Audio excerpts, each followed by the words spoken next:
There are other issues, food and agriculture, employment, ecology, but a large discussion is taking place about climate change and energy. Qui ha detto più o meno quello che ho detto io, cioè sta cercando di inquadrare i problemi non solo dal punto di vista delle risorse ma anche dell'economia e del cambiamento climatico. But we have to solve at least a triple simultaneous equation, because without money you won't address climate change or energy. Però non potete fare niente se non avete i soldi, le risorse finanziarie. And today I will talk about these three issues and their linkage, but I have a rather longer version and I will move quite quickly through it. Cercherò di fare una cosa veloce per parlare di queste cose. Because I know it will take longer with the translation.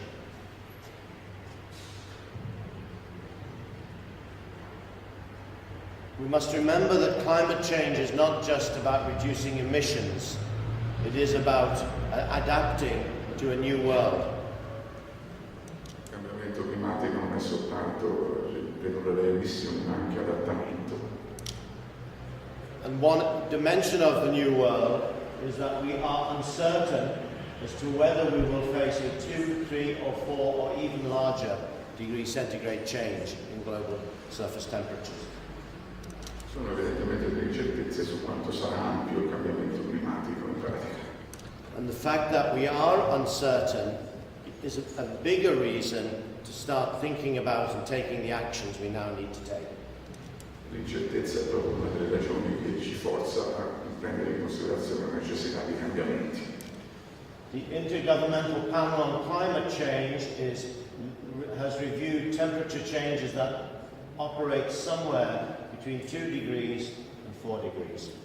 Come vedete dall'illustrazione si pensa a un cambiamento che vada dai 2 ai 6 gradi. And the governments of the world have focused on 2 degrees centigrade or 450 parts per million of CO2 equivalent. Si cerca di limitarsi a 2 gradi di aumento di temperatura per non andare oltre 450 parti per milione della concentrazione di CO2 nell'atmosfera. And the recent scientific evidence suggests we have very little chance of meeting this 2 degrees centigrade. E molto probabilmente non ci riusciremo. Unless we put in a major program of action, which does not look like it's going to happen.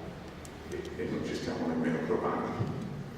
And therefore we have to get ready for somewhere above here, above the 2 degree. Quindi è bene essere pronti. And that is not just an issue of warming, it is an issue of non-linear events we cannot predict both in timing or in impact. E siccome il cambiamento è non lineare, non lo possiamo nemmeno prevedere. But there are a number of tipping points where we go non-linear, we drop off the cliff. Sapete cos'è un tipping point? Un punto di non ritorno al di là del quale andiamo nel precipizio. And here are some of them. The instability of the ice sheet could have an immense impact. L'instabilità, per esempio, dell'ice sheet che rota la base. The melting of the permafrost. O il scioglimento del permafrost. Etc. So we have to face a reality in climate change. And that is that it is happening very fast with unknown and uncertain consequences. Avviene molto in fretta e con conseguenze sconosciute. And here is a list of some of them. The proposals the goals that are being set have been talking about 2 degrees, as I've mentioned. If we just operate as we are, without any change to our current lifestyles globally and our energy consumption, we could be well above 4 degrees. This is catastrophic. Se non facciamo qualcosa di più di quello che stiamo facendo, rischiamo di arrivare a 5 gradi, che sarebbe una catastrofe. We'll skip these because they just take a little bit longer. And if it's confirmed, which we believe it is, and if we take as good actions as we can, it likely will cost us somewhere between 3 to 5% of global GDP. But if we take no action, we could be at well above 20% of GDP in terms of the damage costs. Questo è interessante, in termini di GDP, cioè sarebbe il PIL, prodotto mondiale lordo, se facciamo qualcosa ci costerà circa 3,5%, se non facciamo niente ci potrebbe costare oltre il 20%, se poi ci estinguiamo è il 100%, questo non è importante. And this is greater than the economic and social damage of the First World War, the Second World War, and the Great Depression of the 1920s taken together. Perché tutto è più della somma della Prima Guerra Mondiale, la Seconda Guerra Mondiale e la Grande Depressione tutte insieme. And this simply makes the obvious point that climate change and energy are important. The energy sector is an important sector for addressing climate change. E questo è abbastanza importante appunto sia per i costi sia per le estinzioni. So now let me move briefly to the energy sector. We need to look at what are the future scenarios, what choices do we have, and what are the sorts of scenarios that will move us to a safer future. Alcuni scenari per il futuro. I simply list here all of the various alternatives to fossil fuels. In essence, we have to decarbonize our globe by the middle of this century. And there we will still not probably hit the 2-degree centigrade. We may or we may not. But we have to decarbonize our global economy by the middle of the century. Fondamentale decarbonizzare l'economia mondiale per la metà del XXI secolo usando queste tecnologie. And here I simply list the various alternatives. If we look at how energy demand and energy supply has moved over the last, since the beginning of towards the end of the Industrial Revolution, what we see is that for many, many years, biomass and a little bit of coal were really the primary sources of supply and a very low level of demand. Questa è una visione storica della supply e della fornitura di energia del mondo. Per tanti anni siamo andati avanti tranquillamente soltanto con biomassa e un pochino di carbone. But the gasoline engine, turbines, electric motors, electricity more generally really has driven this demand up quite dramatically from about 1950 to 2000. With 1955, a new source of energy, nuclear, coming into play. Solo ultimamente sono intervenute nuove forme di energia, il petrolio e il nucleare. But now let's speculate about the future. Cosa può succedere nel futuro? You can create many different scenarios depending on what choices you believe are feasible, politically acceptable, and cost acceptable. Ci sono molte possibilità a seconda dei fattori politici e finanziari. Until Fukushima in Japan, many people were thinking nuclear would start increasing in supply. Prima di Fukushima molta gente pensava che il nucleare sarebbe stata la soluzione. And many countries had very large nuclear programs in their plans. E c'era questa idea di piani nucleari un po' dovunque. I want to draw your attention to this little grey zone here, because this is the potential for energy savings. This assumes very little energy savings, that we don't have an aggressive program of energy savings. In questo particolare scenario il risparmio energetico, la parte grigia, così è piuttosto piccola perché non è aggressiva, infatti non è aggressiva.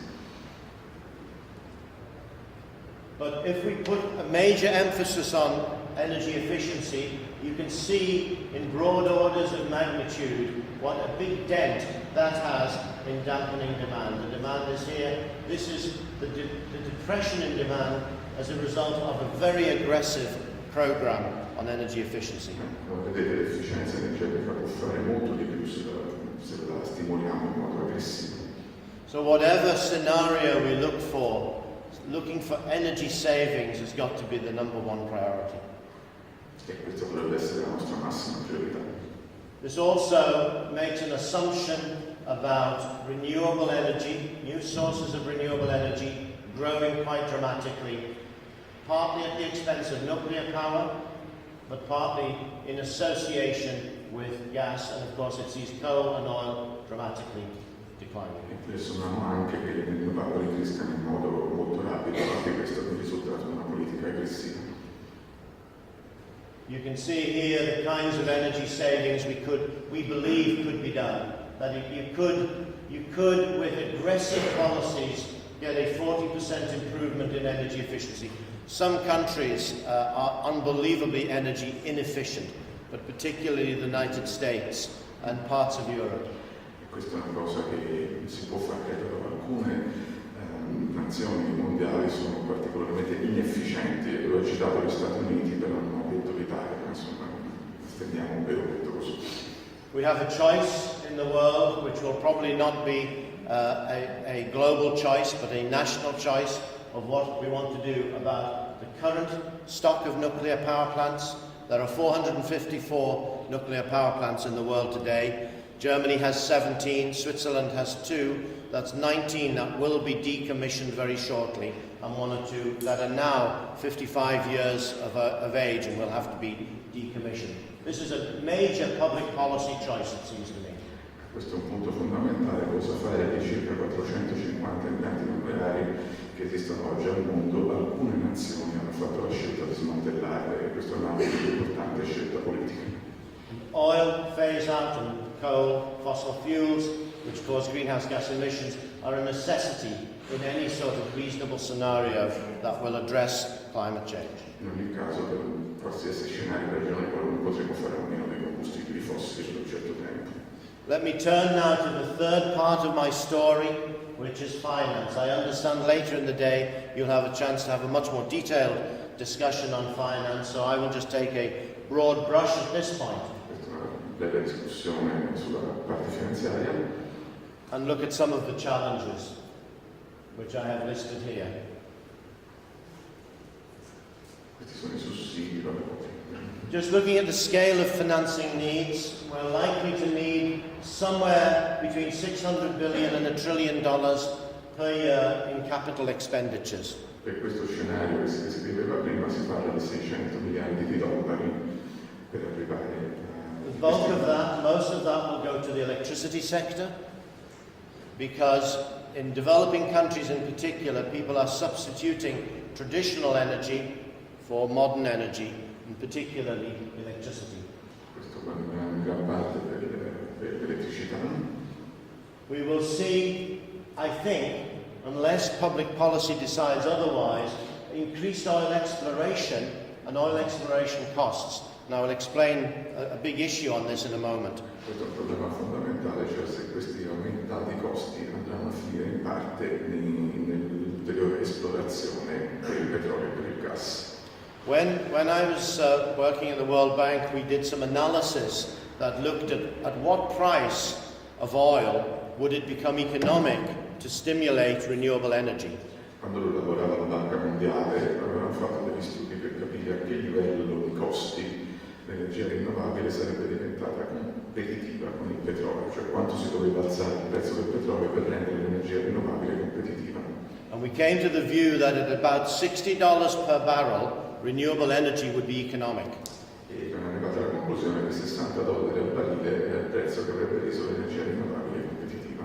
And oil hit $120 a barrel. L'olio è arrivato a $120 al barile. And all the energy companies disinvested in renewable energy. E a quel punto tutte le ditte che si occupavano del petrolio hanno cessato di investire in energia rinnovabile. And the reason for that is it was more profitable to go to higher cost exploration fields, even if they had massive social and environmental damage. E la ragione era che con quei prezzi altissimi del petrolio che conveniva facevano più profitti andando a investire in ulteriori esplorazioni e sviluppi petroliferi nonostante i massicci danni sociali e ambientali. So what we have now is the search for very high cost and highly damaging oil that goes beyond the peak. Quello che sta succedendo adesso è che stiamo spendendo una gran quantità di risorse per andare a cercare petrolio che è costoso e che danneggia l'ambiente.